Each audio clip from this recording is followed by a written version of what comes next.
మంత్రి పెద్దిరెడ్డి రామచంద్రారెడ్డి నియోజకవర్గంలో బూత్ ఏజెంట్లను కిడ్నాప్ చేసి తీసుకెళ్ళడం జరిగింది. దాని మీద సిఇఓ గారిని కూడా విషయం చెప్తే ఎవరైతే బాధ్యులైనా ఎస్ఐ సస్పెండ్ అవుతారని తెలియజేశారు. కాబట్టి అధికారులందరూ కూడా తెలియజేస్తున్నాం, మీరు ఈ వైసీపీ గుండాలు నాయకులు ఈ పోటీ చేసే అభ్యర్థుల మాట విని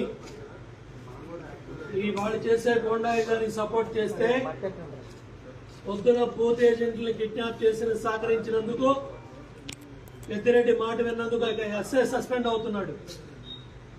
అదేవిధంగా సాయంత్రం 4 గంటల నుంచి 6 గంటల దగ్గర బూతుల దగ్గర ఏదైతే వీళ్ళు అరాచకాలు చేయాలని వైసీపీ పోటీ చేసే అభ్యర్థులు కానీ ముఖ్యమంత్రి తాడేపల్లి ఆలోచనలకు అనుగుణంగా సహకరించబోయే పోలీసు అధికారులు కూడా చెప్తున్నాం, ఈ తప్పుడు గనులకి ఈ విధ్వంసాలకు మీరు సహకరించమాకండి, ఆ ఎస్ఐ సస్పెన్షన్ చూడండి.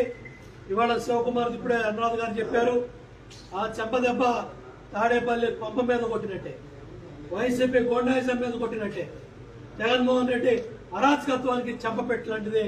ఒక సాఫ్ట్వేర్ ఇంజనీర్ ఐఐటి పిల్లవాడు క్యూ లైన్ లో ఎందుకు లేవని అడిగిన ప్రశ్నించిన ఎమ్మెల్యే ఆ విధంగా దాడి చేస్తే ఆ ఓటర్ కూడా అక్కడికక్కడే సమాధానం చెప్పడం జరిగింది.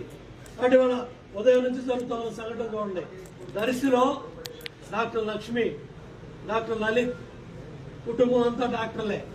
వాళ్ళ తొలిసారి అక్కడ పోటీ చేస్తా ఉంటే ఆ 155, 156 బూతుల్లో రిగ్గింగ్ చేస్తా ఉన్నారు ఏజెంట్లు బయటికి పంపించి. అక్కడ కంప్లైంట్ ఇస్తుంటే ప్రిసైడింగ్ ఆఫీసర్ తీసుకోవట్లా, అక్కడ కంప్లైంట్ ఇస్తుంటే రూట్ ఆఫీసర్ తీసుకోవట్లేదు. తొత్తుల్లాగా కొంతమంది అధికారులు అక్కడ పనిచేస్తున్నారు. ప్రశ్నించడానికి వెళ్ళిన అభ్యర్థి మీద వాళ్ళ కుటుంబం మీద కూడా దాడి చేశారు.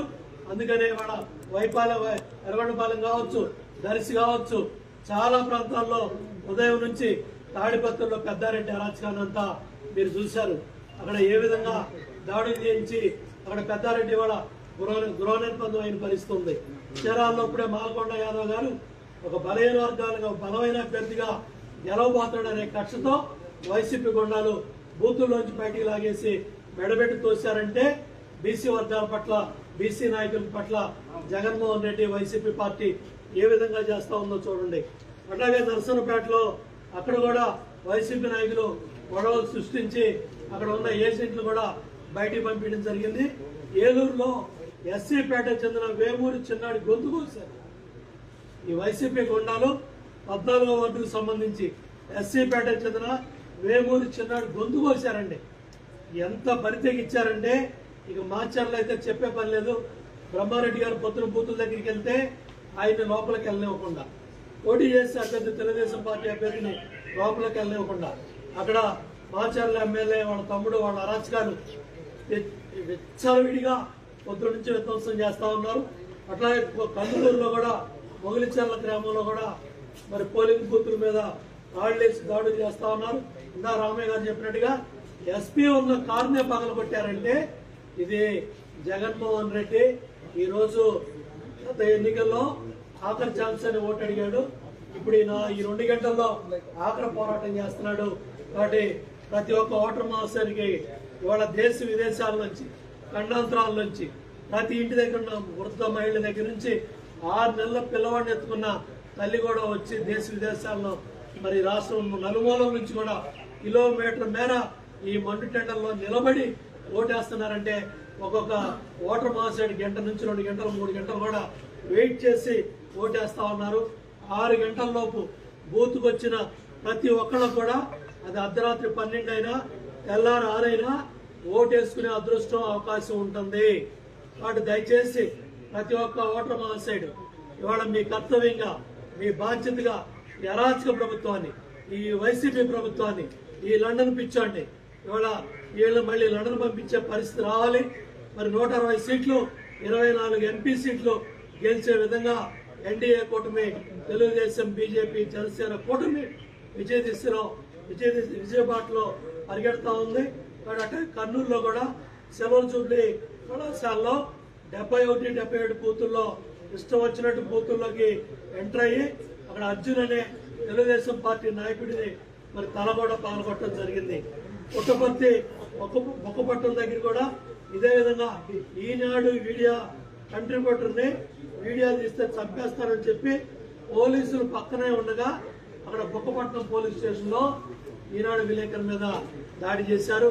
చాలా చోట్ల ఈనాడు, ఏబిఎన్, టీవీ5, ఆంధ్రజ్యోతి, అదేవిధంగా ఈనాడు మొత్తం ఎవరైతే వీళ్ళ అరాచకత్వాన్ని అవినీతిని ప్రశ్నించారో ఆ లోగో కనపడ్డా, ఆ విలేకరు కనపడ్డా, ఆ స్టాఫర్ కనపడ్డా, ఆ ఫోటోగ్రాఫర్ కనపడ్డా ఈ వైసీపీ గుండాలు నాయకులు పిచ్చి పట్టినట్టు మీడియా మీద కూడా దాడి చేస్తా ఉన్నారు. పార్టీ కార్యకర్తల నాయకులే కాదు మీడియాను కూడా మరి టార్గెట్ చేసి వాళ్ళ మీద దాడి చేస్తా ఉన్నారు. వీటన్నింటినీ కూడా తీవ్రంగా ఖండిస్తున్నాం. ఈ సాయంత్రం పోలింగ్ కార్యక్రమాలు పూర్తవగానే జగన్మోహన్ రెడ్డి మళ్ళీ లండన్లో మందులు తెచ్చుకోవడానికి లండన్ పోతున్నాడు. ఈ లండన్ పోయే పిచ్చోడిని నమ్ముకొని ఎవరైతే తప్పు చేసే పోలీస్ అధికారులు కానీ, వైసీపీ నాయకులు కానీ, వైసీపీ గుండాలు కానీ మూల్యం చెల్లించుకుంటారు. తప్పు చేయొద్దని ఎన్డీఏ కూటమి తరఫున మరొకసారి అందరినీ హెచ్చరిస్తున్నాం. ఫ్రస్ట్రేషన్ తో కావచ్చు, వాళ్ళ మందబలంతో కావచ్చు, చాలా దుర్మార్గంగా ఎన్నికల ఓటింగ్ విషయంలో ప్రవర్తించారు వాళ్ళు. మాచర్ల ఉదయం నుంచి కూడా మాచర్లు చెప్పాము ఎన్నికల కమిషన్కి ఎన్నోసార్లు, అది కంట్రోల్ చేయలేరండి. అతను ఒక సొంత సామ్రాజ్యం, అది అతను ఒక రౌడీ సామ్రాజ్యం, అది దాన్ని కంట్రోల్ చేయాలంటే చాలా జాగ్రత్త ఉండాలంటే ఎలక్షన్ కమిషన్ చాలా నిర్లక్ష్యం వహించింది.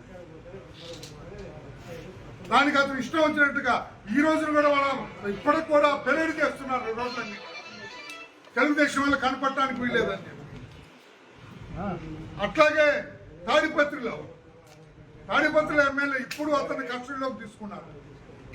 ఇదే ప్రజాస్వామ్యంలో ఉన్నామా, ఏమన్నా అరాచక రాష్ట్రంలో ఉన్నామా? అతను ఎమ్మెల్యే వాళ్ళు వైసీపీ వాళ్ళు రాళ్ళేస్తే ఎస్పీ కారుని పాల్గొట్టారు. ఇంకెక్కడ శాంతి భద్రతలు కాపాడుతారు? పోలీస్ శాఖ ఉన్నట్ట ఈ రాష్ట్రంలో లేనట. ఎస్పీ కారు ప్లీజ్, ఎస్పీ కారులో ఉంటే ఎస్పీ కారు మీద రాళ్ళేసి కారు అంతా పాల్గొట్టారు. ఎస్పీ కారులో ఉన్నారు. ఎట్లా శాంతి భద్రతలు కాపాడతారండి? చంద్రగిరిలో పోలీసులందరూ కూడా బొమ్మలు చూసినట్టు చూస్తున్నారు. అక్కడ ఎమ్మెల్యే వస్తే అక్కడ పారామిలిటరీ ఫోర్సెస్, సెంట్రల్ ఫోర్సెస్ వాళ్ళు బయటకు వచ్చి ఫైల్ ఓపెన్ చేశారు. వాళ్ళు కంట్రోల్ చేశారు ఆ రాజకాన్ని. ఎట్లాగండి? దర్శిలో కిడ్నాప్ చేశారు ఏజెన్సీని. దర్శిలో మా క్యాండిడేట్, ఆ అమ్మాయి గౌరవప్రదమైన డాక్టర్, బ్రహ్మాండమైన ప్రాక్టీస్ ఉన్న డాక్టర్ భార్యాభర్తలు ఇద్దరు. వాళ్ళ కారు మీద రాళ్ళేసి కొట్టారు. వాళ్ళని మానసికంగా చేశారు, వాళ్ళని భౌతికంగా వాళ్ళ మీద దాడి చేశారు. ఇది ఎక్కడిది? శ్రీకాకుళంలో స్పీకర్ భార్య, ఆమెకు అనకూడదు, మహిళ అనకూడదు, కానీ బుద్ధి లేదు ఆమెకి. ఆ మాట అనొచ్చు, తప్పులేదు. ఆవిడ మహిళే కానీ బుద్ధి లేదు ఆమెకి. కాలు మీద కాలు వేసుకొని కూర్చొని, నిజమమ్మా, కాలు మీద కాలు వేసుకొని బూత్లో కూర్చొని అందరికి వేయండి, మా ఆయనకి వేయండి అంటారు. ఏంటి వాళ్ళు ఆయనకి వేసేది? బుద్ధి లేకుండా ప్రవర్తించారని చెబితే ఆయన కూడా ఆశ్చర్యపోతాం. ఎక్కడ ఇదొక ఎన్నికల పారదర్శకంగా జరిగినట్లా, శాంతి భద్రతలు కాపాడినట్ట? ఇది విధానమా? మా ఎంపీ అండి, అతను ఎవరికి, మా శ్రీకృష్ణదేవరాయలు ఎవరిని పల్లెత్తి మాట్లాడు, అతను 3 కార్లు పాల్గొట్టారు నర్సరాపేటలో. కారులో ఉన్న వాళ్ళందరూ ఇక్కడ పారిపోయేటట్టు చేశారు. కర్రలు తీసుకొని, కత్తులు తీసుకొని, రాళ్లతో కొడుతుంటారు. ఇది ప్రజాస్వామ్యం కాదు. ముఖ్యమంత్రి గారు, అయిపోయింది మీ ఖేల్ ఖతం, యువర్ దుకాన్ ఈజ్ బంద్, అయిపోయింది నీ డ్రామా. ఏదో కొంచెం రాళ్ళేసి కొట్టుండొచ్చు, కర్రలతో కొట్టుండొచ్చు, 2-3 మా నాయకులకి చిన్న దెబ్బలు తగిలి ఉండొచ్చు, కానీ ప్రజలు పెద్ద దెబ్బ కొడుతున్నారు మీకు. మరలా నీవు ఇక్కడ అధికారంలో లేకుండా ప్రజలు కొట్టే దెబ్బ నీకు దిమ్మ తిరుగుద్దని చెప్పి కూడా జగన్మోహన్ రెడ్డికి తెలియజేస్తున్నాం. అతనికి ఒక కొత్త ప్లాన్ అంట.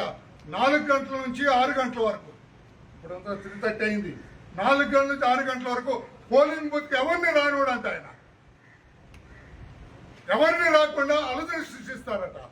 ఎందుకంటే ఇంకా ఓటింగ్ పెరిగితే తెలుగుదేశం పార్టీ ఇంకా బ్రహ్మాండమైన మెజార్టీతో గెలుస్తుందన్న భయంతో ఒక ఫ్రస్ట్రేషన్ తోటి, ఒక దుర్మార్గపు ఆలోచనతోటి, ఒక దుష్ట ఆలోచనతోటి ముఖ్యమంత్రి జగన్మోహన్ రెడ్డి గారు 4 నుంచి 6 గంటల వరకు భయానక వాతావరణం అన్ని పోలింగ్ బూత్స్ దగ్గర సృష్టించాలని కూడా ప్రయత్నం చేస్తున్నారు. ఆ విషయం కూడా చెప్పాం. అది మేము సాగనివ్వమని మరి హామీ ఇచ్చారు చీఫ్ ఎలక్టరల్ ఆఫీసర్ గారు. శాంతి భద్రతలు కాపాడటంలో పోలీస్ శాఖ ఘోరంగా విఫలమైంది. చాలా దయనీయమైన పరిస్థితులు. They are staring at every incident. The police officers, police officials and their staff, they were staring at the every incident. తమాషా చూస్తున్నారు. ఏదో వాళ్ళు చూసినట్టుగా పోలీసులు తమాషా చూస్తున్నారు అని చెప్తే ఆ సంఘటనలు ఆపటానికి, అరాచకాన్ని ఆపటానికి ప్రయత్నం చేయలేదు. చాలా దుర్మార్గంగా వ్యవహరించారు. అయినా కూడా ప్రజలు ధైర్యంతో ఈ అరాచక పరిపాలనకు స్వచ్ఛ చెప్పాలని, ఈ రాక్షస పరిపాలన తరిమి కొట్టాలని బ్రహ్మాండంగా వస్తున్నారు. క్యూలో బ్రహ్మాండంగా నిలబడతా, కిలోమీటర్ల పరిధిలో క్యూలు ఉన్నాయి. వాళ్ళందరూ వస్తున్నారు. తెలుగుదేశం పార్టీని ఆశీర్వదిస్తున్నారు. బ్రహ్మాండంగా తెలుగుదేశం పార్టీ గెలవబోతుంది. మిగతా విషయాలు బీజేపీ నాయకులు చెబుతారు. అందరికీ నమస్కారం. ఈ రోజున దేశం మొత్తం కూడా ఇప్పటికి 30-40% ఎన్నికలైంది. ఇవాళ కూడా 15% ఎన్నికలు జరుగుతూ ఉన్నాయి. జరుగుతూ ఉంటే ఎక్కడ ఇంత దరిద్రమైన పరిస్థితి లేదు. అరాచకాలు, అకృత్యాలు, ఈ విధమైనటువంటి లా అండ్ ఆర్డర్ కంట్రోల్ చేసే పరిస్థితి ప్రభుత్వం అయిపోయినా కూడా టైం ఇవాళ ఆ పోలీసు అధికారులతో, కొంతమంది అధికారులతో ఈ రోజున ఈ రాష్ట్రంలో జరుగుతూ ఉంది. ముఖ్యంగా నేను అందరికీ ఒకటే మనవి చేస్తా ఉన్నాను. విదేశాల నుంచి కొన్ని వేల మంది వచ్చారు. ఇతర రాష్ట్రాల నుంచి చెన్నై, హైదరాబాద్, బెంగళూరు, ఇన్ని ప్రాంతాల నుంచి వచ్చి ఓటు వేయడానికి వస్తే కావాలని చెప్పి డిలే చేయడానికి కూడా ఈ వైసీపీ వాళ్ళ కార్యకర్తల ద్వారా పోలింగ్ బూతుల దగ్గర ముంచొని స్లోగా ఓటేయడం, కొన్ని ఒక చీప్ ట్రిక్స్ అనమాట. ఇవన్నీ కూడా ఎన్ని చీప్ ట్రిక్స్ చేసినా కూడా ఈ రోజున ఈ ఎలక్షన్లో అడ్రస్ పోయే పరిస్థితి వచ్చింది వైసీపీకి. అన్నిటికంటే సాయంత్రం 6 గంటల తర్వాత కూడా మరి ఇప్పుడే మేము ఎలక్షన్ కమిషన్ గారిని కలిస్తే చెప్పారు, 10 అయినా 11 అయినా 12 అయినా ఎక్స్ట్రా ఆఫీసర్లు పెట్టి చక్కగా మీకు పోలింగ్ అయిపోయేంత వరకు, ఓటు వినియోగించేంత వరకు కూడా అందరికీ అవకాశం ఇస్తామని చెప్పారు. అందుకని మనం ఎవరు కూడా ఈ రోజున ఓటర్లందరూ కూడా మనం చేస్తారు, కంగారు పడాలని పని లేదు. అదేవిధంగా మరి కొన్ని చోట్ల పొద్దున 7:30కి తర్వాత స్టార్ట్ అయింది పోలింగ్ కూడా. సో దాన్ని కూడా కన్సిడర్ చేసి కొన్ని చోట్ల కొంచెం ఆఫీసర్స్ వేరే చోట నుంచి ఎక్స్ట్రా ఉన్న వాళ్ళని మరి డిఫీట్ చేసి అది చేయమని కూడా చెప్పడం జరిగింది.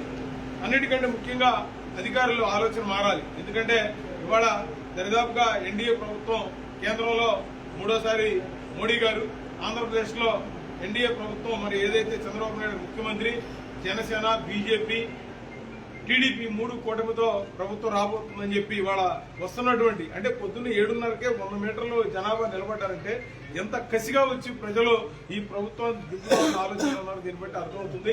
అందుకనే ప్రజలందరూ కూడా ఈ యొక్క ఓటును వినియోగించి ఈ యొక్క అవినీతి ప్రభుత్వాన్ని దించేయాలని కోరుకుంటూ సెలవు తీసుకుంటారు.